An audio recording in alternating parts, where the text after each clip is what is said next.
The Road Accident Fund says it will not process payouts for claimants who throw themselves against moving cars. The fund also added that it does not compensate someone who intentionally causes a car accident, even if this results in serious injuries. McIntosh Polela is the RAF spokesperson and joins me now live. A very good evening to you, McIntosh. Thank you so much for joining us. How big of a problem is this, these fraudulent claims? I mean, people putting their lives at risk just to be able to claim from the Road Accident Fund.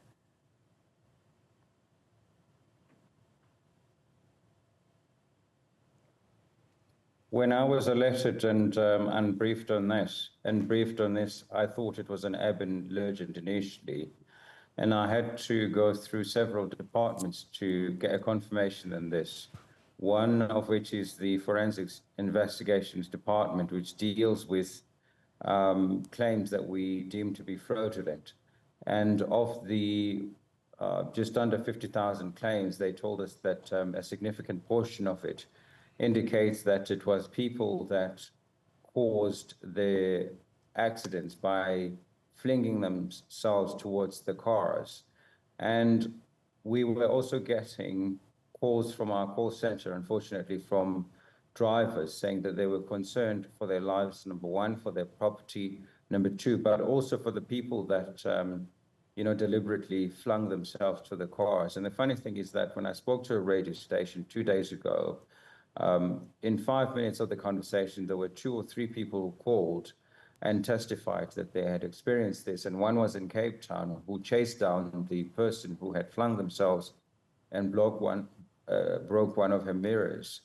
And the person said, I found the person and I interrogated him, and he said, it's because I wanted to get rich. I wanted to get money from the Road Accident Fund. And so this is a significant problem. I mean, a significant problem on top of problems that are already there in the first place. I mean, does it seem that from all corners at some point, some people out there are just constantly trying to get money out of the RAF, whether it's attorneys, whether it's internal people, or whether it's claimants who are faking their own injuries? It doesn't seem so at all. We have significant evidence that this is becoming the norm. For instance, recently we issued a press release saying we have rejected 65 million rand worth of claims that we have deemed to be fraudulent.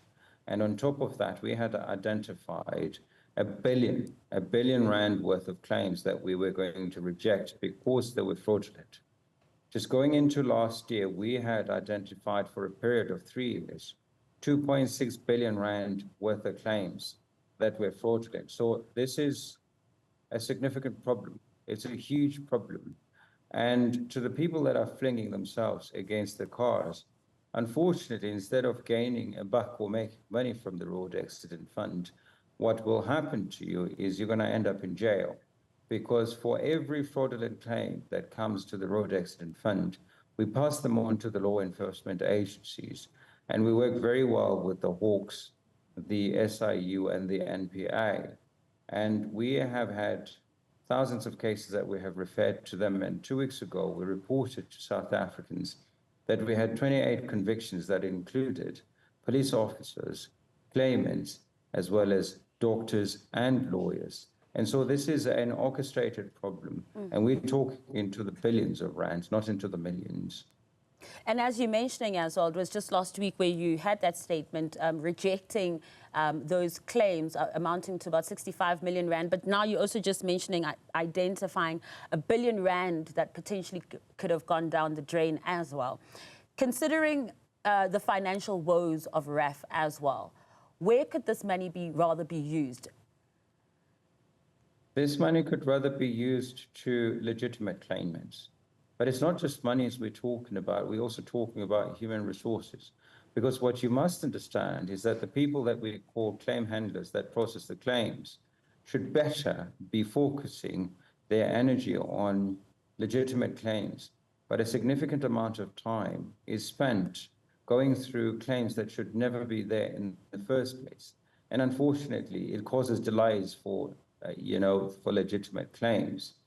And it seems that the message is not going out enough is not landing. But for this new phenomenon that we have realized, that we have, caught attention of, we are emphasizing that it's not going to be possible for you to get money from the Road Accident Fund because our claims are based on a fault-based system, meaning that if it is your fault that caused the accident, you're not going to get anything. And again, what's going to end up happening is that you're going to spend time in jail for something as stupid as flinging yourself against a car and hoping to make money. And speaking of that as well, McIntosh, you're speaking about the message just not landing. Why is it that the message is not landing? Is it because the problem has seeped through the system so deeply so? You're mentioning not only the claimants themselves, but doctors as well, for instance, being involved in this. It's because the problem has become a culture.